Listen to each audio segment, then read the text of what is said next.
आइए कथा का श्रवण करें। पुनः एक बार परमात्मा को ओम बोल करके स्मरण कर लें। वही है जो बोध करा देते हैं।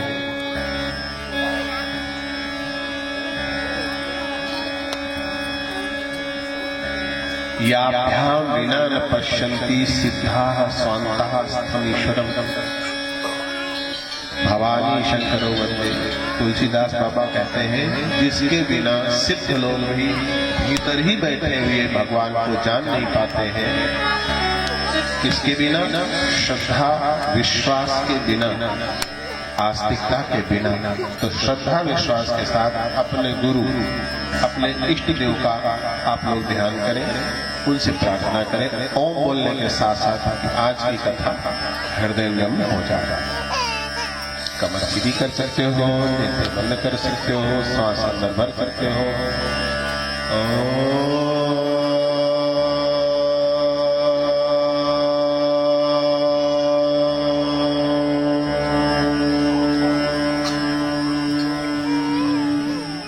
गांव के जितने देवी देवता मंदिर हैं आसपास क्षेत्र के, सबको पानी मन प्रणाम करेंगे। पुनः श्वास भर करके ओम निवेदित करें।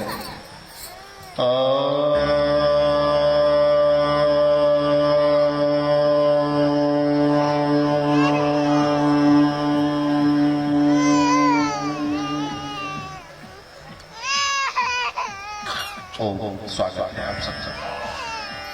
देव ऋषि नारद श्रीमद् प्रज्ञा पुराण की कथा में तृतीय दिवस एक दृश्य देखते हैं, क्योंकि उनको भगवान श्री हरि विष्णु भगवान ने समाधिस्थ कर दिया, समाधि में पहुंचा दिया। समाधि की अवस्था में वह श्रीमद् प्रज्ञा पुराण कथा को हृदयंगम कर रहे हैं, देख रहे हैं। अब क्या देखते हैं कि एक मृत्युलोक है और उस मृत्युलोक के उत्तर भाग में, उत्तराखंड में कल कल छल छल निनाद करती हुई सरिता माँ भागीरथी गंगा प्रवाहित हो रही है।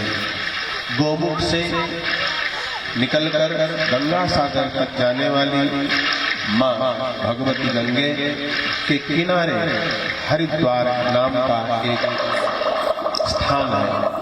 उसको कुछ लोग हरिद्वार कहते हैं, कुछ लोग हरद्वार कहते हैं। हरिद्वार हरि कहते हैं विष्णु भगवान को, कि विष्णु भगवान का द्वार है।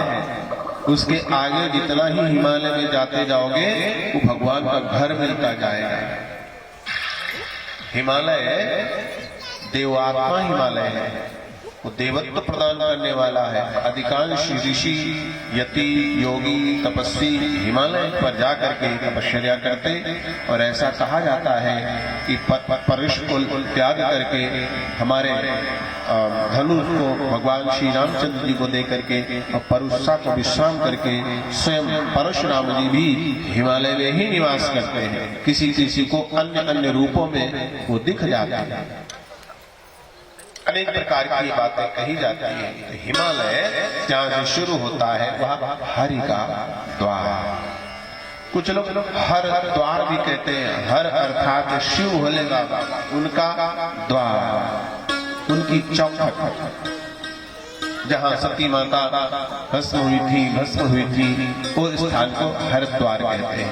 नारद जी देखते हैं ऐसा ही सुंदर हरिद्वार में एक बार कुंभ का आयोजन हुआ। जैसे इस बार प्रयागराज जी में महाकुंभ पड़ा था। आप लोग में से कोई महाकुंभ गए थे क्या? गए थे? जरा हाथ ऊंचा करो, जान ले। अच्छा भाई, बहुत बढ़िया, बहुत अच्छा, बहुत अच्छा। देखते ही बंदा छकापंती। यह मेला, यह कुंभ आयोजन, धर्मायोजन हमारी संस्कृति के जो तक रहे हैं, परिचायक रहे हैं। समय समय पर सभी ऋषि मनीषी एकत्रित होते हैं और एकत्रित होने के बाद में कुछ निष्कर्ष निकालते हैं। हमारी बहनें वहाँ एक माह का पूरा रही। अब भिन्न भिन्न जगहों पर जाकर के जो निष्कर्ष निकाला वो ये निकाला कि ऐसे संत महात्मा ऐसे पल्लू फैला फैला करके आंखों में आंसू लिए हुए सब माताओं से, बहनें से कह रहे थे आप हमें संतान दो, आप हमें बच्चा दो। अपने संतान दीजिए, बच्चा दीजिए, संतानों दो। भारत माता की माताओं संतानें प्रदान करो। क्या मतलब हुआ? विवाह बहुत विलंब से होते, संतानों को जन्म देने का कोई नाम नहीं लेता, एक हो जाए बस इतुषी करते। संतों का मत था नहीं, संतानें प्रायः होनी चाहिए, समय से विवाह होने चाहिए। और आज का जो यह विषय है वह परिवार खंड, विवाह खंड और सामाजिक समस्याओं से ही जुड़ा हुआ है।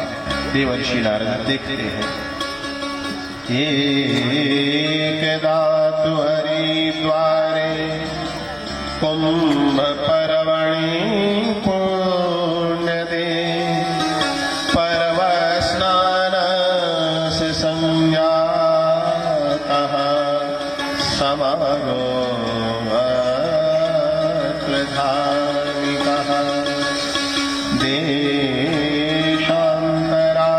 संख्यास्ति सदा गृहस्थाश्रमः, अवसरे च शुभे सर्वे पुण्यलाभाप्ति काम्यया। एकदा तु हरिद्वारे कुंभ पर्वणि पुण्यदे। एक बार हरिद्वार में भी कुंभ हुआ। कुंभ आप जानते हैं, जहां जहां छलका, कुंभ अमृत से भरा हुआ कुंभ छलका। जब समुद्र मंथन हुआ, देवासुर संग्राम के समय समुद्र मंथन हुआ तो उसमें से 14 रत्न निकले। एक निकला अमृत, जो देवताओं को पिला करके अमर कर दिया गया। और छीना झपटी जब मिली, मची, तो वहां छलक गया। और 4 जगहों पर छलका, जहां कुंभ की बूंदें गिरी वहां पर महा पवित्र स्थान घोषित हो गया। और सब निश्चित समय पर, निश्चित नक्षत्रों में, अलग अलग जगहों पर कुंभ हमारे भारतवर्ष में होते हैं। प्रयागराज में कब होता है? माघ मकर गतर बीज बहोई, तीर्थपति आव सब कोई। माघ महीने में सूर्य देव जब मकर राशि में होंगे तो तीर्थों का जो पति है, तीर्थों के स्वामी है प्रयागराज में, वहां सब लोग जाएंगे। ऐसे ही एक बार हरिद्वार में कुंभ हुआ। समय समय पर कुंभ होते रहे। एक बार त्रेता जुग माही, वंदे वेद मातरम। एक बार त्रेता जुग माही, वंदे वेद मातरम। शंभो गए कुंभज ऋषिपाही, वंदे वेद मातरम। संकसती जगत जननी भवानी, वंदे वेद मातरम, वंदे वेद मातरम। पूजे ऋषि अखिलेश्वर ज्ञानी, पूजे ऋषि अखिलेश्वर ज्ञानी। भरद्वाज मुनि परम विवेकी, वंदे वेद मातरम। भरद्वाज परम विवेकी, वंदे वेद मातरम। जाग पलित राखे पददेवी, वंदे वेद मातरम। जाग पलित राखे पद टेकी, कुंभ स्नान करने के लिए गए। सब अपने अपने घर जाने लगे। सब निज निज आश्रम सिधाए, वंदे वेद मातरम, वंदे वेद मातरम। सब जाने लगे, नात हटने लगी। और वहां याज्ञवल्क्य ऋषि जी ने सोचा, सत्संग से तो पेट ही नहीं भरा, मन नहीं भरा। सामने से उधर रहे थे, जा रहे थे, याज्ञवल्क्य जी पैर पकड़ लिया। क्या बात है? बोले एक शंका है। क्या?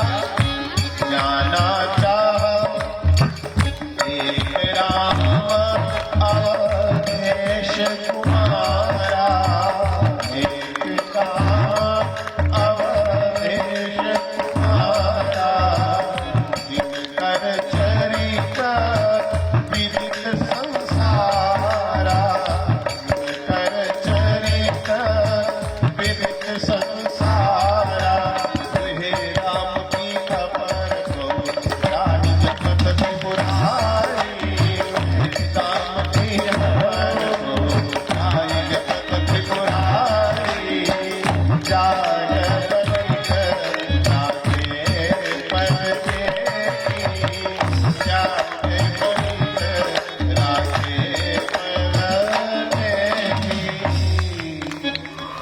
कुंभ में जैसे समापन हुआ, याज्ञवल्क्य ऋषि को भरद्वाज जी ने चरण पकड़ लिए। अरे भाई क्यों, क्या इतने दिन सत्संग हुआ, मन नहीं भरा?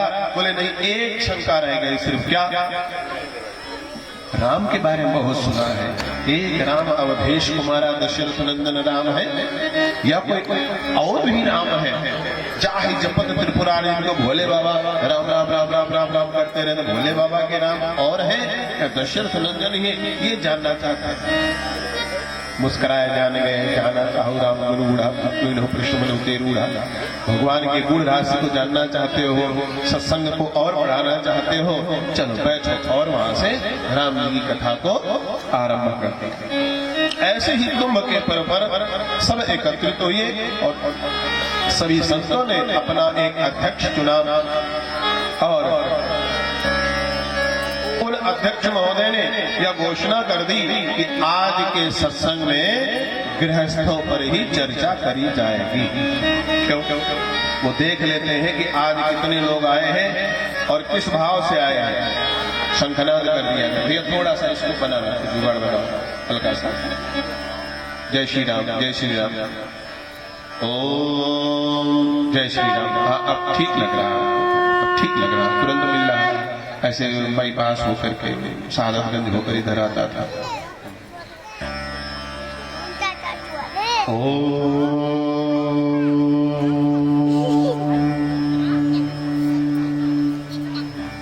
कुंभ में सत्संग में सब लोग बैठे हैं।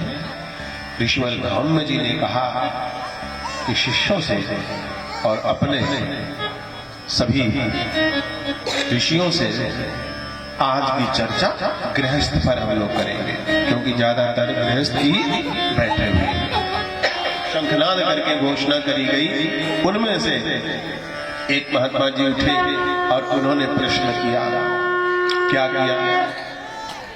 महात्मा जी इसलिए कह रहे हैं कि उनके पीले वस्त्र नहीं थे, दाढ़ी वाड़ी नहीं थी, लेकिन महान आत्मा थे, गृहस्थ में रहते थे। महान आत्मा को ही महात्मा कहते हैं। हम वेश से कहने लगे। उन सदगृहस्थ रूपी महात्मा ने कहा कि प्रभु कोई ऐसा उपाय बताओ जिसको करने से हम लोग मुक्त हो जाएं।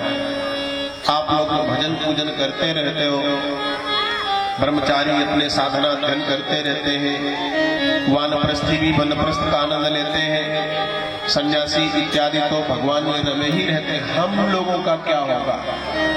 हम लोग गृहस्थी हैं, घर गृहस्थी के आदमी। गृहस्थी तो क्या क्या कमजोर है? बोले हाँ हुजूर, ये बड़ी कमजोर है। गिरी हुई हस्ती ही गृहस्थी है। ब्रह्मचारियों की हस्ती बढ़िया, उनकी वानप्रस्थी की, सन्यासियों की, हमारी गिरी हस्ती तो गृहस्थी है। क्यों, क्या बात हो गई? इसमें साहब काम करते करते फुर्सत नहीं लगती। कुत्ते की पूंछ हो गई गृहस्थी। खाना बनाओ खिलाओ, बर्तन मांजो, खाना बनाओ खिलाओ, बर्तन मांजो, खाना बनाओ खिलाओ, बर्तन मांजो, कपड़े साफ करो, खाना बनाओ खिलाओ, बर्तन मांजो, कपड़े साफ करो। क्यों भाई साहब ऐसा? हाँ, खेती करो काटो, खेत बनाओ बीज बो, खेती करो काटो, खेत बनाओ बीज बो, खेती करो काटो, बीज बनाओ, ये करो। बीच में हारी बीमारी, शादी ब्याह, मुकदमे, ये वो, अरे राम का नाम लेने का मौका नहीं मिलता है। किसी से कहो भैया कथा में आया करो, अरे साहब मरने का मौका नहीं, तुम कथा में आने की सोचते हो। इतना बिजी है, इतने व्यस्त हैं, मौका ही कहाँ मिलता है। मौका यानी अवसर, अवसर यानी समय, समय यानी काल।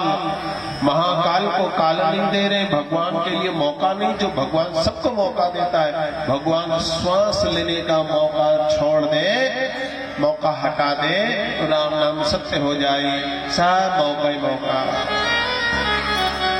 एक महतो हमारे गांव में थे, हम बहुत छोटे छोटे थे, तो उनके यहाँ ये था कि जब कोई मर जाता था तो मृदंग तबला बजाया जाता था। संगीत के बड़े प्रेमी थे, लेकिन उनको मौका नहीं मिलता था कहीं भी जाने का।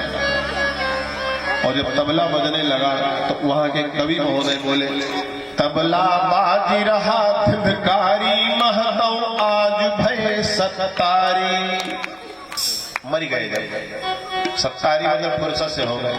महतो का मौका कभी नहीं मिलता था, आज महतो सत्तारी हो गए हैं, सबसे मिल सकते हैं। मौका नहीं मिलता। हुजूर हमको कोई ऐसा उपाय बताओ कि हम लोगों के